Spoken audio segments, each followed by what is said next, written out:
Baik, assalamualaikum warahmatullahi wabarakatuh. Di sini saya akan mempraktekkan sebuah video UTS saya mengenai mini project saya yang bertema sensor di lingkungan kota ya. Jadi di sini kita langsung aja ke struktur programnya. Oke. Jadi di sini program saya itu kita akan melihatnya strukturnya.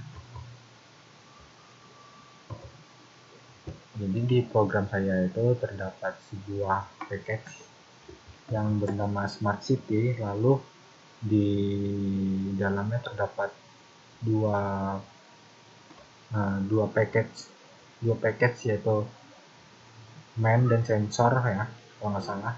Kita lihat dulu. Jadi project git jadi project 3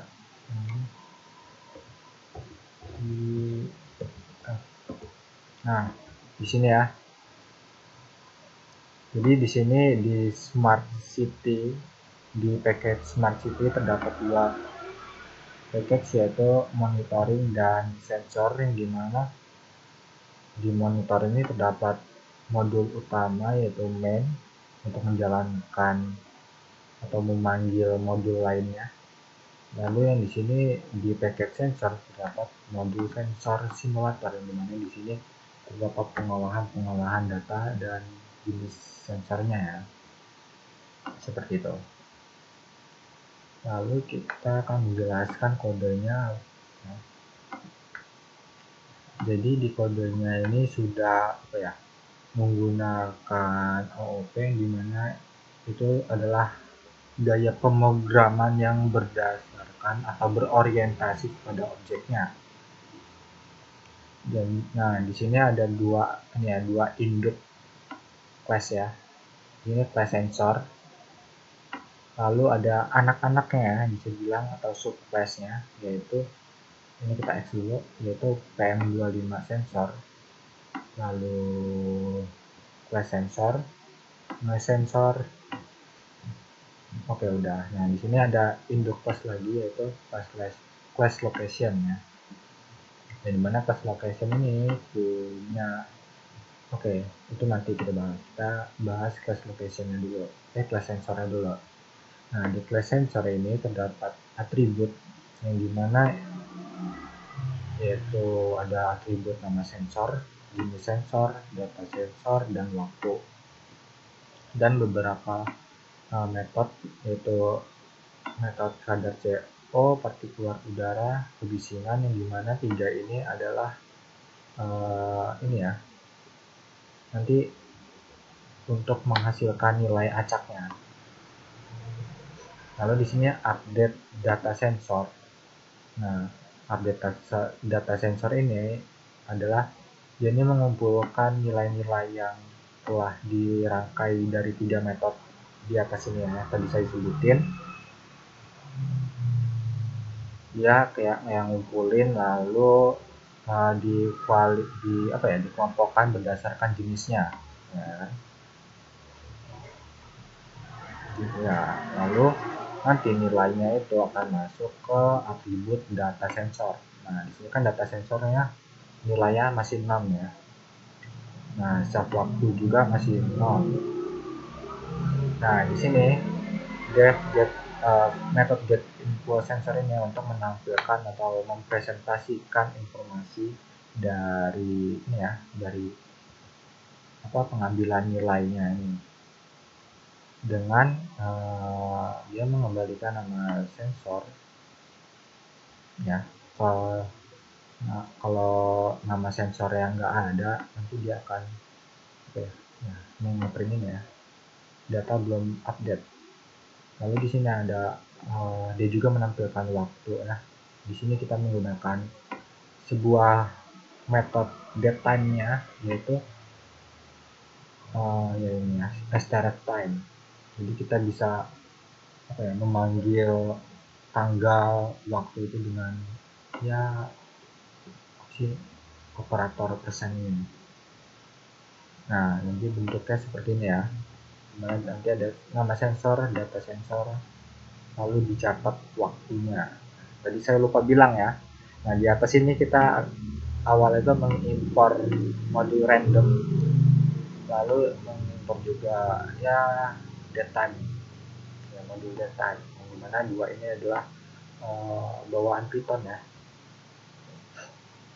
Lalu udah, nah lalu kita akan membahas ini ya, apa namanya, subclassnya atau anak classnya gitu ya, child class.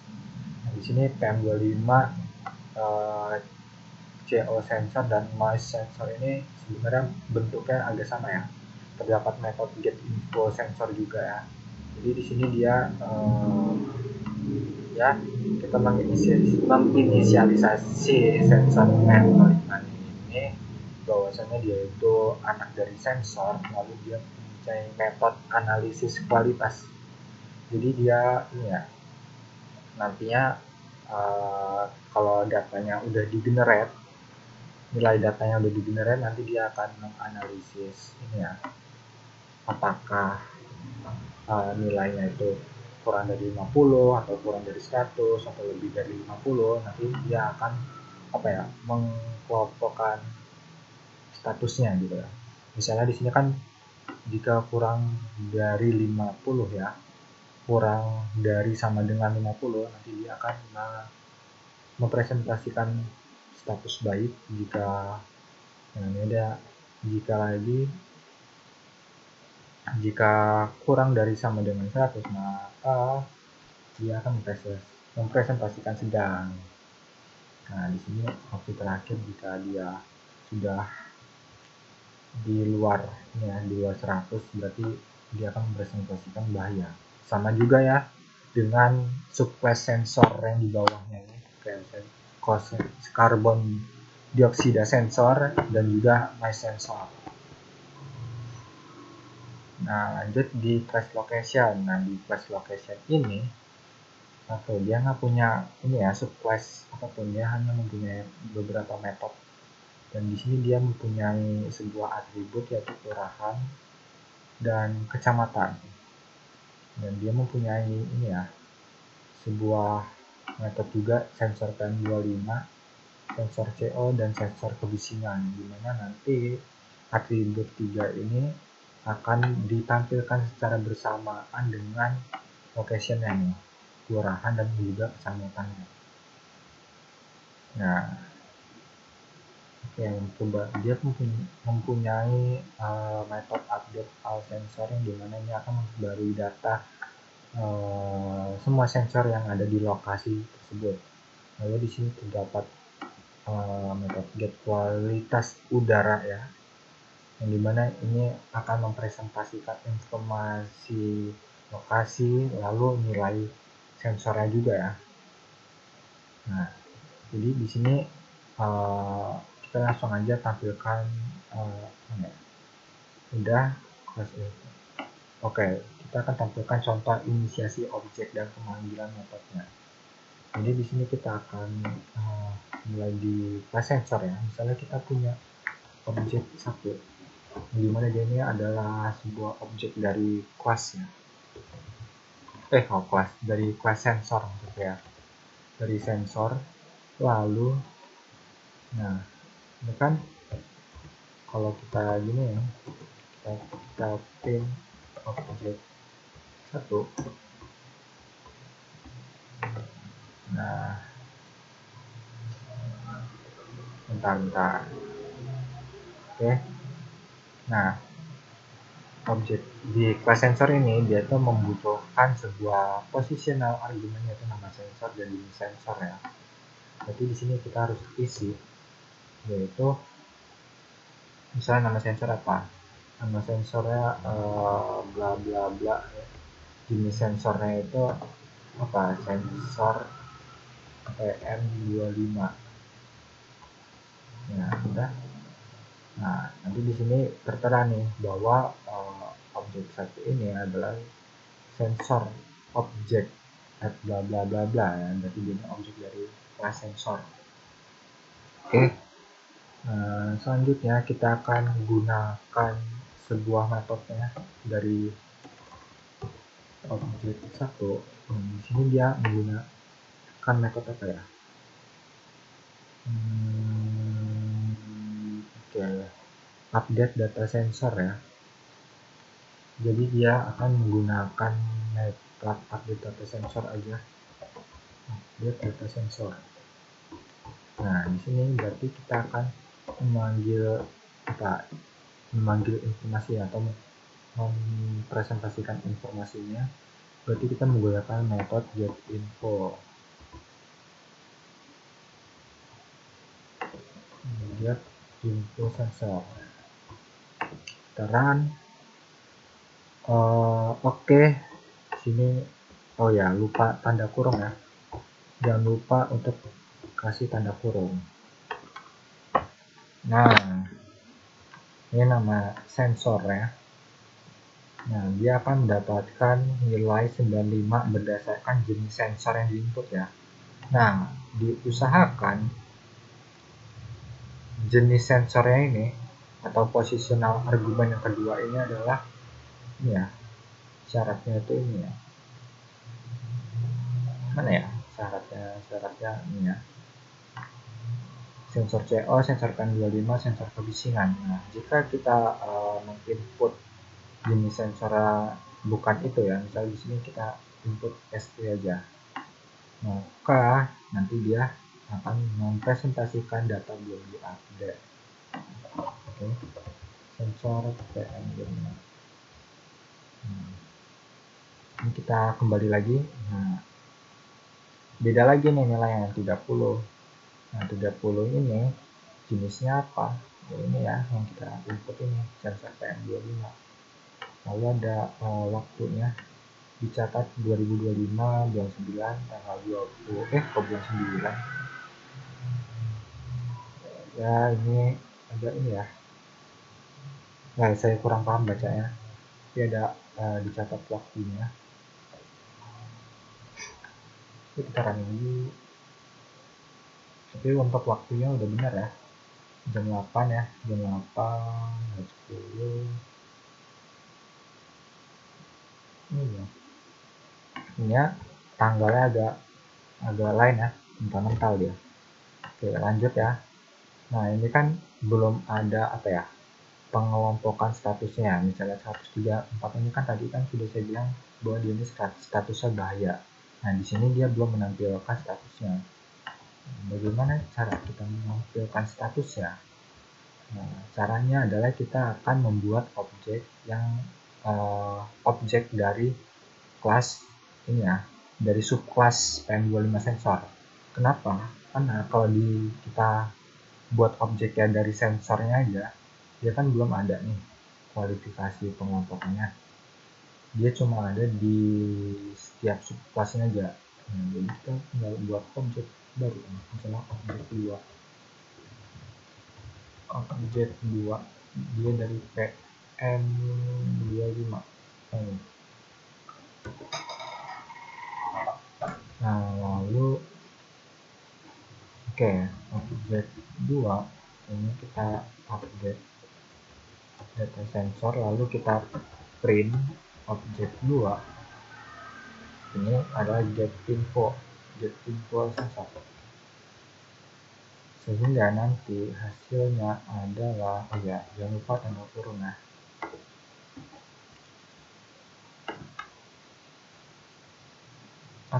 Kita butuh apa nih? Kehilangan satu posisi argumen, yaitu nama sensor. Misalnya di sini nama sensornya apa? Load. Nah, ya di sini nama sensor load.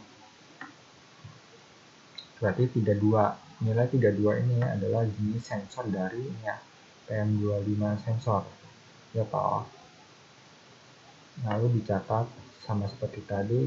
Lalu di sini ada ini ya, penambahan present informasi, yaitu kualitas baik. Jadi kita membuat objek itu dari subclassnya, karena di subclassnya itu terdapat sebuah metode analisis datanya gitu. Nah, lalu bagaimana cara kita membuat objek yang ada nama lokasinya? Nah, di sini kita buat objek baru lagi. Misalnya di sini objek 3. Dianya adalah objek dari class location. Class location di mana class location ini membutuhkan 2 argumen ya, yaitu kelurahan dan kecamatan. Misalnya di sini kita isi yaitu Tanjung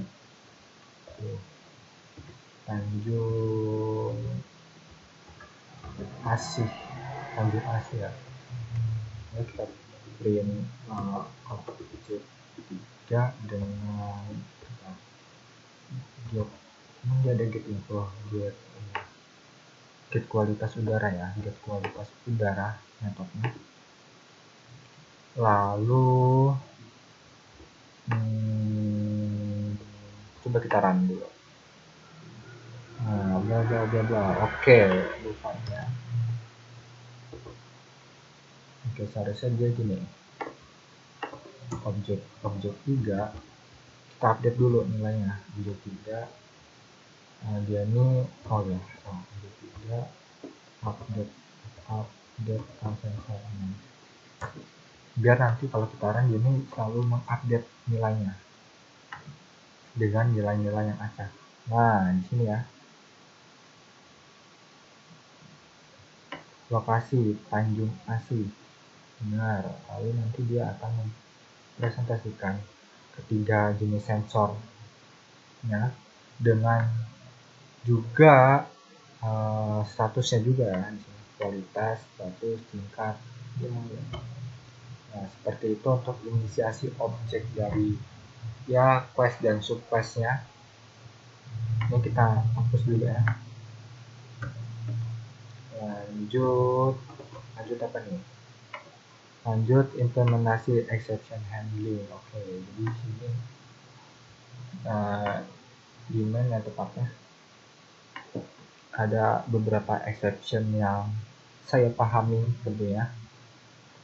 Ya, di sini ada exception value error, di mana ini untuk program ini ya, program pemilihan opsinya. Nah, ini ya try.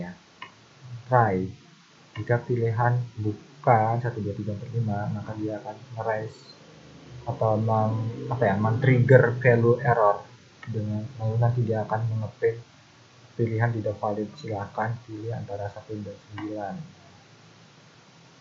9. Lalu terdapat juga exception di bagian ini lagi saya lupa.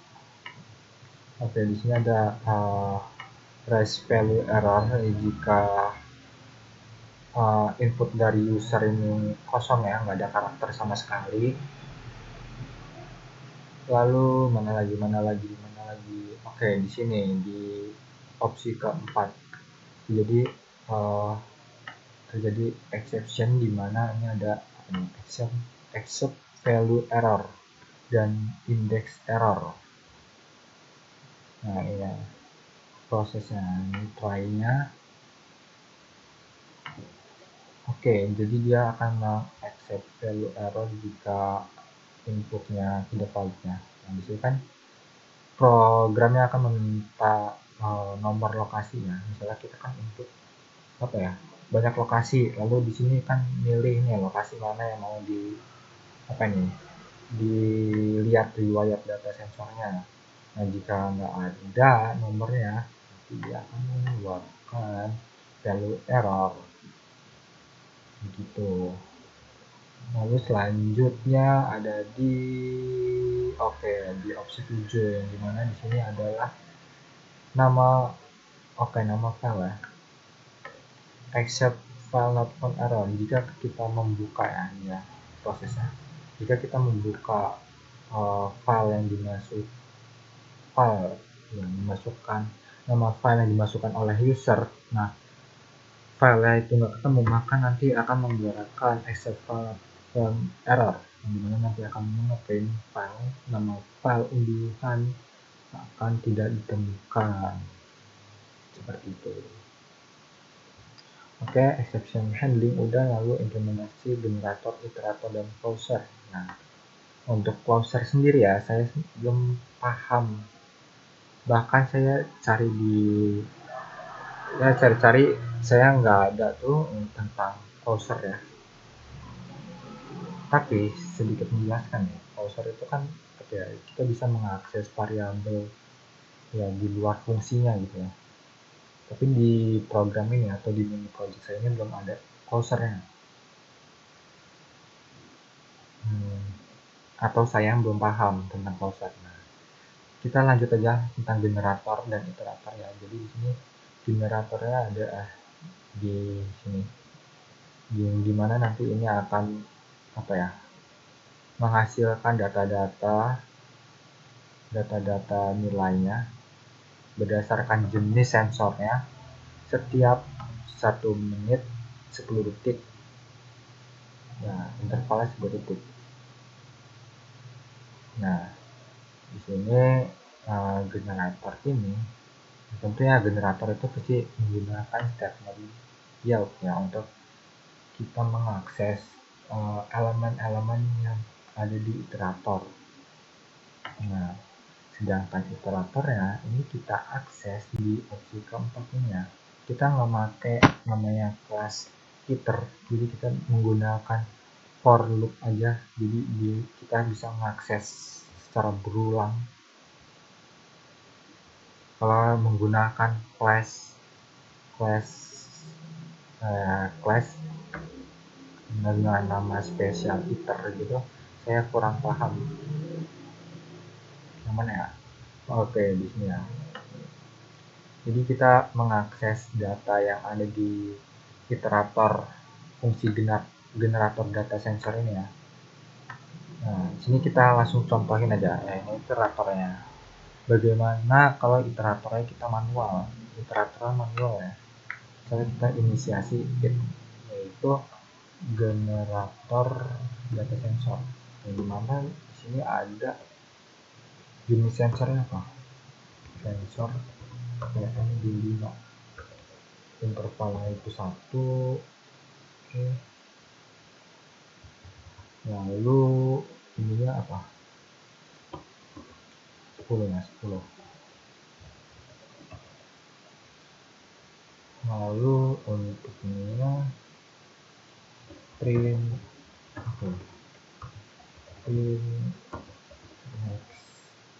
next dari it ya. Kan ini kita kasih komen dulu, kita kasih komen.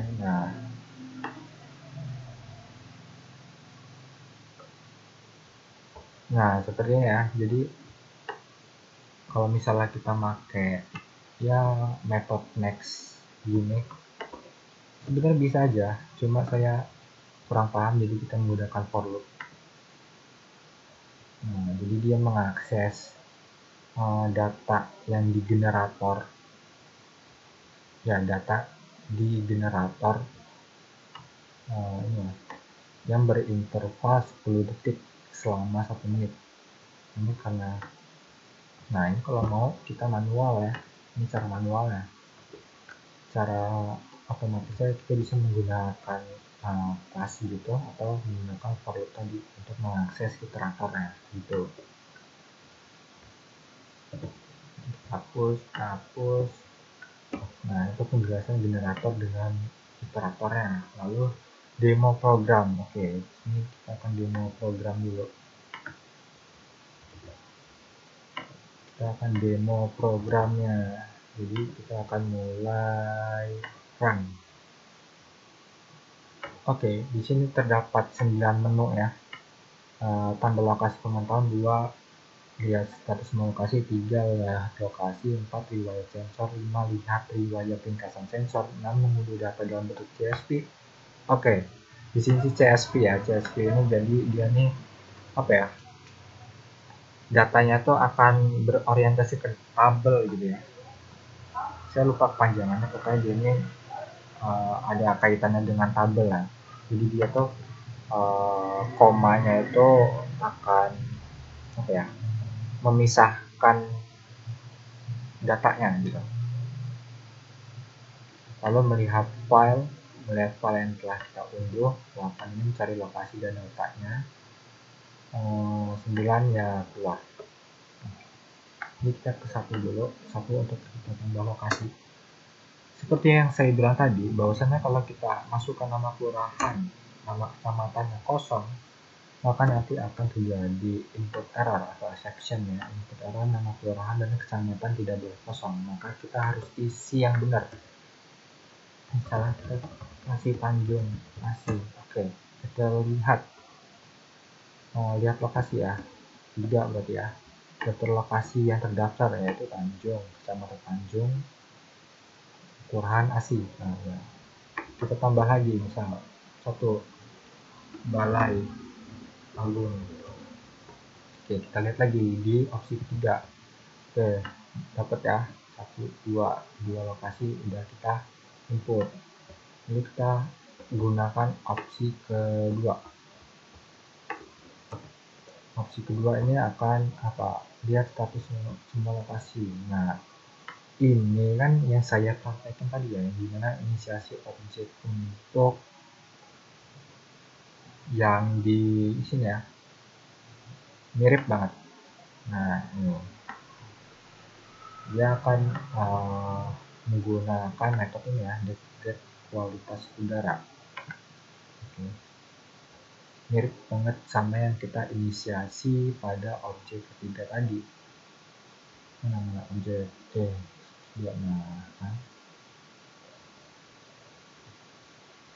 Oke, misalnya tadi kita belum menginput sebuah lokasi, maka nanti akan mempresentasikan belum ada lokasi yang terdaftar.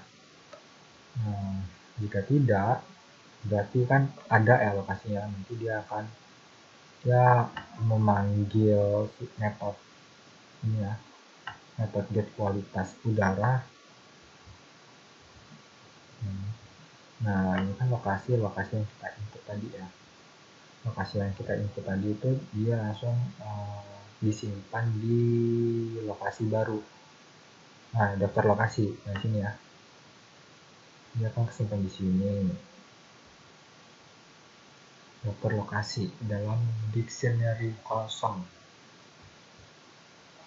Lalu yang ketiga kita cuma yang ketiga ini cuma apa ya, mempresentasikan lokasi yang sudah kita input di daftar lokasi ya. Kan daftar lokasi itu awalnya kosong, kita input 2 lokasi, maka dia akan menampilkan 2 lokasi juga ya. Oke, gitu. Lalu yang keempat ini riwayat data sensor untuk semua jenis sensor. Riwayat data sensor. Oke, ini agak rumit ya, saya kurang paham menjelasin alurnya gimana, tapi dia ini akan oke. Nah, saat kita memilih opsi 4 atau riwayat sensor beberapa waktu terakhir, dia akan mengeluarkan output lagi, yang dimana kita harus memilih di lokasi mana data sensor yang ingin kita tampilkan, di lokasi mana gitu. Salah satu seperti ini. Jadi kita bisa mengakses iterator yang udah kita buat ya. Kalau kita menggunakan yang tadi atau inisiasi it tadi ya, atau menggunakan metode next tadi, itu agak lama gitu ya. Kecuali pakai ini ya, kelas khusus iterator. Karena di sini saya nggak ada kelas khusus untuk iterator, maka saya menggunakan for loop. Oke. Dan di sini 1 menit terakhir tiap 10 detik terakhir untuk sensor CO. Jadi di sensor CO dia akan menampilkan ya 7 data selama 1 menit terakhir dalam skala 10 detik ya. Lalu sini untuk PM25 dan kebisingan juga sama ya, misalkan random dan juga lokasi. Dan selanjutnya kita akan lihat riwayat ringkasan sensor. Nah, sini, oke, di sini dia akan mempresentasikan ringkasannya, yaitu tertinggi, terendah, dan rata-rata berdasarkan lokasi Tanjung Asih. Kenapa yang kedua nggak muncul atau lokasi Balai Agung tadinya muncul? Karena kita belum karena kita belum lihat datanya itu berapa aja yang ada di Balai Agung ini. Nah, ini kalau udah kita buat, udah kita pencet atau pilih opsi 5 lagi. Nah, di sini baru muncul nih ringkasan kedua di lokasi Balai Agung dengan sensor CO tertinggi, terendah, rata-rata, bla bla bla bla bla. Oke. Seperti itu untuk opsi ke-5. Lalu ke opsi ke-6 ya. Jadi di di opsi ke-6 ini kita akan menggunakan file processing ya untuk mengambil data yang sudah kita buat gitu dalam bentuk file.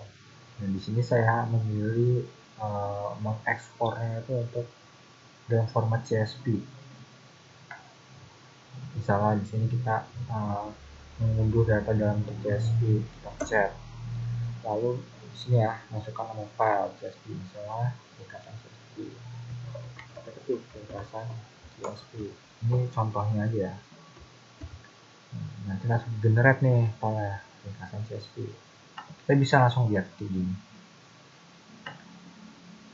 Nah, atau kita bisa melihat file dengan opsi 7-nya. Nah, masukkan nama yang telah diunduh, namanya itu yang benar ya, ringkasan CSV. Kita bisa lihat juga begini, apa lagi? Nah, beneran. Why?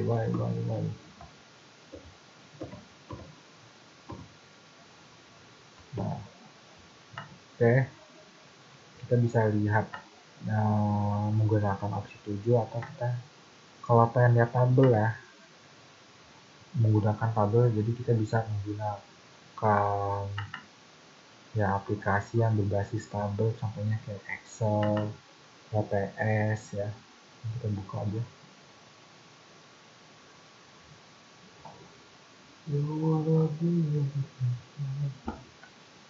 Oke. Yuk. Nah, di sini kan komanya itu untuk membatasi atribut atau nilai datanya gitu ya. Menjadikan pembatas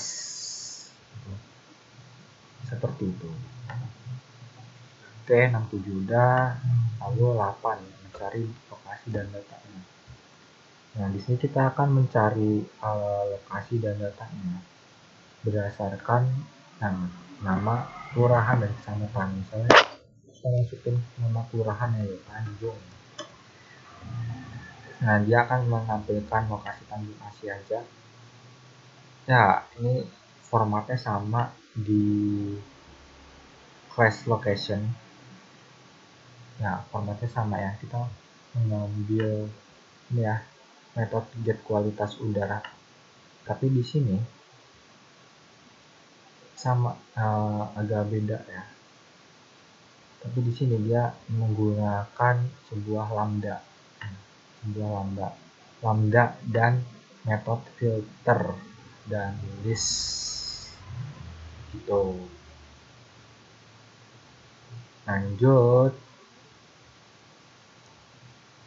Lanjut di opsi 9 kita akan keluar dari program selesai dan sampai jumpa. Oke. Ya. program selesai dan sampai jumpa. Demo program udah, sekarang refleksi singkat saja. Jadi keluh kesah saya selama pelajaran pemrograman jaringan ini ya, sebenarnya tantangannya atau hal yang menantangnya itu ya cukup menantang ya. Misalnya dalam faktor eksternal, terutama eksternal ini tanda kutip general ya, tentunya agak ke pressure waktu, tekanan waktu, tapi nggak terlalu ngefek ya, maksudnya nggak terlalu ngaruh juga, itu hanyalah ilusi semata ya, itu hanya menekankan kita untuk mengerjakan tugas agar tepat waktu aja gitu ya. Oke, itu agak menantang juga ya. Lalu yang kedua, dari faktor internalnya paling niat ya, karena niat saya akhir-akhirnya agak naik turun, jadi harus harus agak dikontrol gitu. Lalu juga selama lab session itu kan di minggu ke 5, 6, 7 ya, agak cukup menantang ya, dimana saya harus belajar untuk UTBK dan juga belajar untuk ini ya, tugas-tugas kuliah. Jadi saya harus agak seimbang gitu, nggak boleh berat sebelah ya. Nah, itu tantangan internal saya. Lalu selanjutnya untuk pelajaran yang didapat selama mengerjakan mini project. Oke, pastinya banyak ya, kita dapat mengetahui tentang Python lebih luas ya, walaupun belum luas. Oke, ya cukup tahu lah ya, cukup tahu, menambah wawasan tentang Python tentunya. Lalu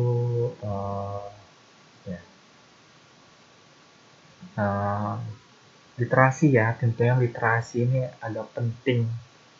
Tentunya saya cukup aman dalam literasi ya, aman gak aman lah ya, tapi cukup aman. Literasi agak meningkat dan lebih berhati-hati aja dalam membaca ya, menentukan konteks soalnya. Oke, apa lagi ya? Oke, mungkin itu saja sih yang dapat saya sampaikan mengenai keluh kesahnya terhadap mata kuliah kali ini. Selebihnya ya aman-aman aja.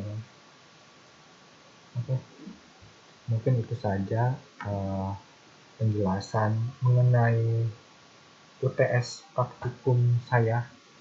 Bila ada kesalahan kata atau kata-kata yang kurang dapat dimengerti, mohon dimaafkan. Saya akhiri, wassalamualaikum warahmatullahi wabarakatuh.